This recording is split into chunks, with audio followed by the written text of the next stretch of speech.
I think what drew me back with this was definitely Francis Lawrence. I mean, we have a history and we've done other projects together. Also, aesthetically, it looks completely different than the other films.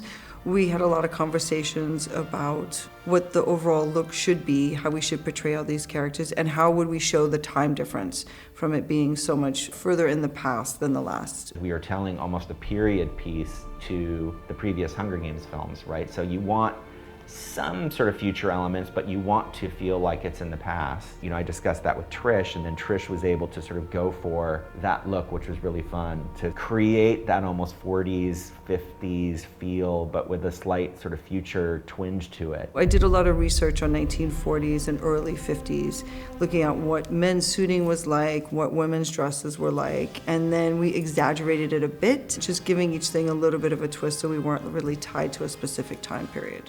You can tell Trish loves her job so much just because like she'll be talking about all the different processes she went through sourcing jewelry or buttons. Every minute detail of every costume she has put so much thought into. It's really inspiring to watch her work. So the Academy look, I like the idea of having male and female students all in the same thing. And the Capitol is a very regimented society, so you don't really get to pick and choose what you want to wear. This is what's issued to you, and this is how everyone has to look. I think Trish Summerville was one of the first people I met. We tried on some of the costumes, we tried on the school uniform, the Academy uniform, and they call it Academy Rouge, this bright red color. And it's also very contemporary because she's bringing kilts into it, but then she's also made it kind of boxy and quite authoritarian and utilitarian, and she's kind of meshed these two worlds in this way that feels very unique and original. And then we tried on the uniform for the Peacekeepers in District 12, and it reminded me of like a really oppressive force. I remember in that moment thinking, oh, she gets the story.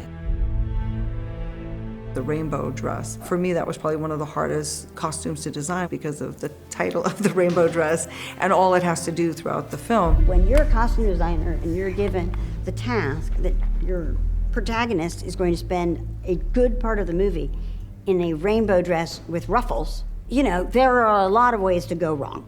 There was definitely a few iterations of what I was drawing and coming up with an illustrator, and then figuring out, okay, so if I do the rainbow starting the waist down totally and a gradation of color, it was taking tons of fabrics and doing several versions of what colors work together. And then it was what fabric could we use to keep it light so that she could run around in it. It had to be some kind of tulle mesh. And then we did underlayers and a pot d'esprit base to sew it all on. I really wanted to pull in a bit of a corset shaped I used for Katniss so I can have some tie-ins. And then integrating the snakes and Katniss and primrose flowers just to have another tie-in to the Catching Fire books. This is a hand-painted vest.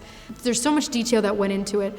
And then, you know, beyond this dress, there's this 100-year-old vest that I wear on stage at the Hob, and Trish just did such a beautiful job. People should appreciate actually the monumental task of being a costume designer on a movie like this and how hard it is to keep both like your inspiration and actually make sure that people have amazing costumes to wear on the first day of shooting.